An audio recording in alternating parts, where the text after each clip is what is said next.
గంటకు 200 కిలోమీటర్ల స్పీడ్తో తెలుగుదేశం పార్టీ గ్రాఫ్ పడిపోతోందని వైఎస్ఆర్సీపీ యువజన విభాగం వర్కింగ్ ప్రెసిడెంట్ బైరెడ్డి సిద్ధార్థరెడ్డి అన్నారు. డీసీఎంఎస్ మాజీ చైర్మన్ చంద్రశేఖర్ రెడ్డి ఆహ్వానం మేరకు ఆయన ఇంటికి బైరెడ్డి వెళ్లారు. ఈ సందర్భంగా పెద్ద ఎత్తున వైఎస్ఆర్సీపీ శ్రేణులు తరలివచ్చి బైరెడ్డిని కలిసేందుకు ఉత్సాహం చూపించారు. చంద్రశేఖర్ రెడ్డిని బైరెడ్డి ఎంతో ఆప్యాయంగా పలకరించారు. చాలాసేపు వారు పార్టీకి సంబంధించిన విషయాలను, కుటుంబ విషయాలను మాట్లాడుకున్నారు. ఈ సందర్భంగా బైరెడ్డి మాట్లాడుతూ మద్యం తయారు చేసేది టీడీపీ వారు, మద్యం అమ్మేది టీడీపీ వారు, మద్యం ద్వారా డబ్బులు తీసుకునేది టీడీపీ వారని, కానీ అరెస్టులు మాత్రం వైసీపీ వారిని చేస్తున్నారన్నారు.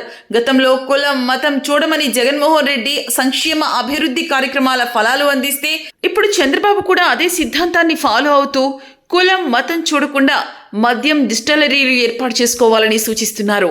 మొలకల చెరువులో మద్యం తయారు చేస్తూ టీడీపీ నేత జనార్దన్ రావు పట్టుబడితే అతను వైసీపీ వాడంటూ ప్రచారం చేశారన్నారు. వైసీపీ నుంచి టీడీపీలోకి వెళ్లి గెలిచిన ఎమ్మెల్యేలు, ఎంపీలంతా మావారేనా అని ఆయన నిలదీశారు. మొదటి నుంచి మద్యం ద్వారానే టీడీపీ నాయకులంతా అక్రమంగా సంపాదించారని, అది ఎన్టీఆర్ పీరియడ్ నుంచి సాగుతోందన్నారు. చంద్రబాబు నాయుడు గారు ఎన్నోసారి ఇప్పుడు ముఖ్యమంత్రి కావడం 4వ సారి. ఆయన 15 సంవత్సరాల్లో 14 సంవత్సరాల్లో ముఖ్యమంత్రిగా ఉన్నప్పుడు ఎందుకు కనీసం ఒక్క ప్రభుత్వ మెడికల్ కళాశాలను కూడా శాంక్షన్ చేయించలేకపోయినాడు? ఇప్పుడు చంద్రబాబు నాయుడు గారు ఇప్పుడు ఫస్ట్ టైం కాదు కదా ముఖ్యమంత్రి. జగన్మోహన్ రెడ్డి గారు పోర్ట్ల నిర్మాణం మొదలుపెట్టేంత వరకు ఆయన పోర్ట్లు కట్టాలనే ఆలోచన రాలే. జగన్మోహన్ రెడ్డి గారు అమ్మఒడి అనే పథకం తెచ్చేంత వరకు ఆయన తల్లికి వందనం అనే పథకం తేవాలనే ఆలోచన రాలే. జగన్మోహన్ రెడ్డి గారు పంట పెట్టుబడికి రైతుకు సాయం చేయాలని అనేంత వరకు ఆయనకు సాయం చేయాలనే ఆలోచన రాలే. ఈరోజు ఆయన ఏదైనా ఒక మంచి కార్యక్రమం తలపెడితే ఒక్క రోజన్నా పొగిడినాడన్నా? జగన్మోహన్ రెడ్డి గారు ఏదైనా ఒక మంచి కార్యక్రమం చేస్తే చంద్రబాబు నాయుడు గారు ఒక్క రోజన్నా పొగిడినారా? ఈ ఫాస్ట్ జనరేషన్లో బయటి ప్రపంచంలో పోయి పిల్లలు బతకాలంటే వాళ్ళకు ఒక ఇంగ్లీష్ మీడియం ఎడ్యుకేషన్ రావాలనే ఉద్దేశంతో ఇంగ్లీష్ని ప్రవేశపెడితే తెలుగుకు జరిగిన అన్యాయం అంటాడు. పిల్లలకు ట్యాబులు ఇస్తే గాన చదువుకునేదానికి సులభంగా ఉంటుంది, ఇన్ఫర్మేషన్ గ్యాదర్ చేసుకునేదానికి సులభంగా ఉంటుంది అని చెప్పి ట్యాబులు ఇస్తే ట్యాబ్ల వల్ల పిల్లలు చెడిపోతున్నారంటారు. 14 ఏళ్ళు ముఖ్యమంత్రిగా పనిచేసిన వ్యక్తి ఒక్క పిల్లోడిని కూడా చదివించాడు. కానీ జగన్మోహన్ రెడ్డి గారు అమ్మఒడి అనే పథకం పెడితే ఇంట్లో 2-3 పిల్లలు ఉంటే ఒక్కరినే చదివించడం అన్యాయం అంటాడు. అమరావతి ప్రాంతంలో పేదవాళ్ళకి ఇంటి పట్టాలు ఇస్తే పట్టాలు ఇవ్వకూడదని చెప్పి కోర్టులకు స్టే తీసుకొని వస్తాడు. ఒక్క పని చెప్పండి, జగన్మోహన్ రెడ్డి గారు చేసిన మంచిని మంచి అని పొగిడినేది ఒక్కటి చెప్పమనండి చంద్రబాబు నాయుడు గారిని. పొగడరు.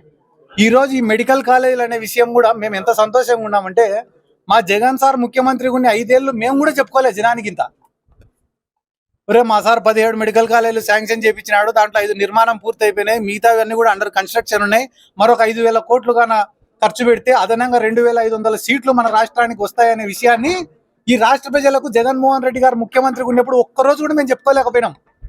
ఈ కూటమి వాళ్ళ పుణ్యాన్నే ఈరోజు గ్రామాన తిరిగి జగన్మోహన్ రెడ్డి గారు చేసిన మంచి గురించి మేము చెప్తున్నాం. వాళ్లకు ఎంతసేపు ఉన్నా కూడా వైఎస్ఆర్ కాంగ్రెస్ పార్టీని ఇమేజ్ ని డ్యామేజ్ చేయాలనే ఉద్దేశం తప్పనించి వాళ్ళకి ఇంకొక వేరే ఉద్దేశం అంటూ ఏం లేదన్న. ఎందుకంటే కానీ వాళ్ళు ప్రైవేట్ ఒక మెడికల్ కాలేజ్ అనేది కన్స్ట్రక్షన్ జరిగినప్పుడు 85% కంప్లీట్ అయిపోతే ఆ 85%ని చూపించకుండా మిగిలిపోయిన 15% కాడికి పోయి అండర్ కన్స్ట్రక్షన్ ఉంది కాబట్టి ఇక్కడ ఎక్విప్మెంట్ అవసరం లేదనో, సీట్లు వద్దనో, ఎన్ఎంసీకి లెటర్ రాయడము, సామాన్లు తరలించడం, ఇటువంటి పనులన్నీ కూడా చేస్తున్నారు. మీరే ఒక విషయం ఆలోచన చేయండి. 5 ఏళ్ళు జగన్మోహన్ రెడ్డి గారి పైన చేసినటువంటి అతిపెద్ద ఆరోపణ ఏందో తెలుసా? ఇల్లీగల్ మద్యం. లైసెన్స్డ్ డిస్టిలరీల నుండి మద్యాన్ని ప్రభుత్వ షాపులలోకి తరలించి అమ్మితే దాన్ని ఇల్లీగల్ మద్యం అని అన్నారు. మళ్ళీ ఈరోజు ఈ మల్కం చెరువు ఏందనేది మొలకల చెరువులో డైరెక్ట్గా సొంత డిస్టిలరీలు, సొంత బ్రాండ్లు, సొంత మందు అమ్ముకుంటా, గ్రామానికి ఫ్రాంచైజీలు, డీలర్షిప్లు ఇచ్చుకుంటా, కులము మతము చూడకుండా సార్ వీళ్ళు డీలర్షిప్లు. ఇంత ఇల్లీగల్ మద్యంని అన్న 95% తెలుగుదేశం పార్టీ నాయకులు వాళ్ళ సంపాదన అంతా కూడా కేవలం లిక్కర్ పైనే. ఇప్పుడు కాదు, ఎన్టీ రామారావు గారు మద్యపాన నిషేధం పెట్టిన రోజు నుంచి ఈ రోజు వరకు వాళ్ళ ఆస్తులు వెనకేసుకునేదంతా కూడా ఇల్లీగల్ మద్యం విషయంలోనే. ఈరోజు వాళ్ళు కూడా వైఎస్ఆర్ కాంగ్రెస్ పార్టీని విమర్శించుకుంటా, మెడికల్ కాలేజీల గురించి మాట్లాడుకుంటా. మీరే టీడీపీ వాళ్ళని ఒక్కరోజు కూడా మైకు పెట్టి అడగలేదా? ఏం సార్ రైతులు పండించిన పంటలకు రేట్లు లేవు, ఉల్లికి రేట్లు లేదు, టమోటాకు రేట్లు లేవు, లాస్ట్కు నిన్న మొన్న మొక్కజొన్నకు కూడా రేట్ లేకుండా పోయింది, ఇంత దయనీయమైన పరిస్థితుల్లో రైతులు ఉన్నారు. ఒక పక్క వర్షాలు పడినాయి, ఓ పక్కన తుఫాన్లు వచ్చినాయి. దరిద్రం ఏమరా అంటే ఎక్కడైనా కూడా తుఫాన్లు వస్తే బాధపడతారు, కానీ కూటమి వాళ్ళు మాత్రం సంతోషపడతారు. ఎందుకు? ఏదైనా క్రైసిస్ వస్తే స్కామ్ చేయొచ్చు అని. పోళ్ళు పడిపోతే పోళ్ళు నాటొచ్చు. రైతులకు పంట నష్టం జరిగిందంటే ఆ పంట నష్టం కూడా ఇల్లే తినచ్చు.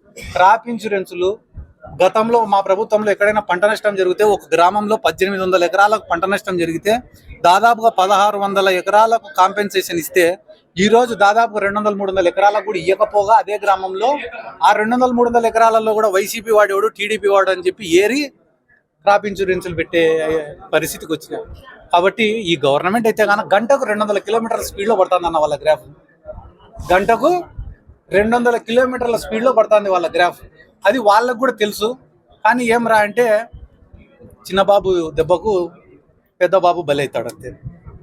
నకిలీ మద్యమాన్ని మీరు అంటున్నారు స్కామ్, కానీ మీ నాయకుడు చెప్తేనే మేము చేసామని జనార్దన్ రావు అదే చెప్పింది అన్న, కొత్త పద్ధతి నేర్పించినారు. ఇప్పుడు రాష్ట్రంలో ఏ క్రైమ్ జరిగినా కూడా క్రైమ్ చేసినవాడు మోడీ పేరు చెప్తే మోడీని కూడా ఇరికిచ్చేటట్టే ఉన్నారు.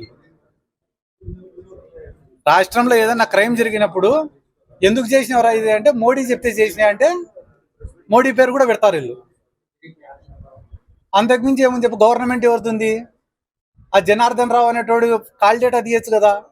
ఆ జనార్దన్ రావు కాల్ డేటా తీస్తే కానీ తెలుగుదేశం పార్టీకి సంబంధించిన ఎమ్మెల్సీల పేర్లు రాకపోతే,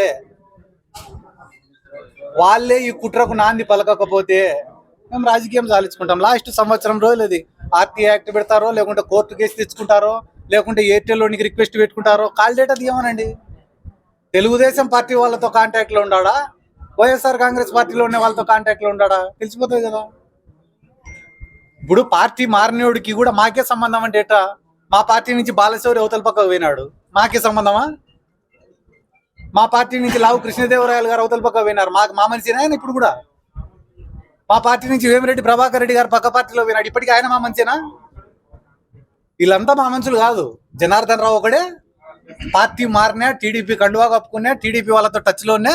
జనార్దన్ రావు మాత్రం పాపం మా మనిషి, జోగి రమేష్ గారి మనిషి. సిగ్గులేని ప్రభుత్వం ఇన్ని అబద్ధాల. కానీ ఒక మంచి ఏమరా అంటే పాపం జోగి రమేష్ గారు అయితే జాక్పాట్ కొట్టినారు, మళ్ళీ ఖచ్చితంగా ఎమ్మెల్యే అవుతాడు, మంత్రి అవుతాడు. ఎందుకంటే అన్యాయంగా కేసు పెడితే కానీ పబ్లిక్ లో సింపతి రాకుండా పోయే క్వశ్చనే లేదు. మనం పడే బాధలో నిజం ఉంటే, మనం చేసే కష్టంలో నిజం ఉంటే, మనం చేసే శ్రమలో నిజం ఉంటే, మనం చేసే పనిలో నిజాయితీ ఉంటే పబ్లిక్ 100% ఆశీర్వదిస్తారనేది నాకు గట్టి నమ్మకం.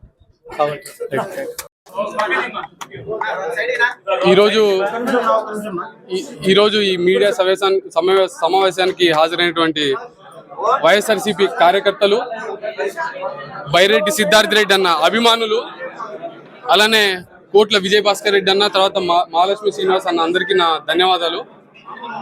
ఈరోజు మన బైరెడ్డి సిద్ధార్థ రెడ్డి అన్న అనంతపూర్ జిల్లాకి రావడానికి గల ముఖ్య కారణం ఏమిటంటే మన మెడికల్ కాలేజీల ప్రైవేటీకరణ. అయితే ఈరోజు చంద్రబాబు నాయుడు గారు బడుగు బలహీన వర్గాలకి వ్యతిరేకంగా ఈరోజు ఆయన వైఖరి ఉంది. అంటే రాష్ట్రంలోనే కాదు, మన దేశంలో ఎక్కడా లేని జీవోలు. అంటే 33 ఏళ్ళకి లీజ్ ఇచ్చి దాని అదనంగా ఇంకొక 33 ఏళ్ళకు లీజును పెంచే కార్యక్రమం ఓన్లీ మన రాష్ట్రంలో మన చంద్రబాబు నాయుడు గారు మాత్రమే సాధ్యం. అయ్యా చంద్రబాబు నాయుడు గారు, మీకు ప్రజలు 33 ఏళ్ళు లీజ్ ఇవ్వలేదు, మహా అయితే ఇంకొక 3 ఏళ్ళు తర్వాత ఖచ్చితంగా వైఎస్ జగన్మోహన్ రెడ్డి అనే నేను పిలుపుని చౌలారా వింటావని ఈ సమావేశంగా తెలుపుకుంటున్నాను. ధన్యవాదాలు.